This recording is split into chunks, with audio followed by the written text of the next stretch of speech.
Ottavo appuntamento sabato e domenica al Teatro Pirandello di Agrigento con un lavoro scritto e diretto da Stefano Reali e la partecipazione di Giuseppe Zeno, Ruben Rigillo e Mariano Rigillo.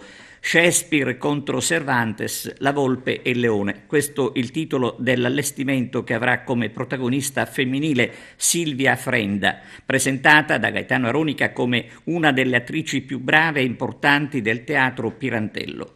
Silvia Frenda, dice il presidente della Fondazione Teatro Pirandello, si è formata nei laboratori da me diretti in questi anni ed è stata protagonista di Luna Pazza e Vestire gli ignudi. È la prima volta che succede una cosa del genere, continua Gaetano Aronica. Una nostra attrice, dopo regolare provino a Roma, viene scelta e torna nel nostro teatro con uno spettacolo così importante.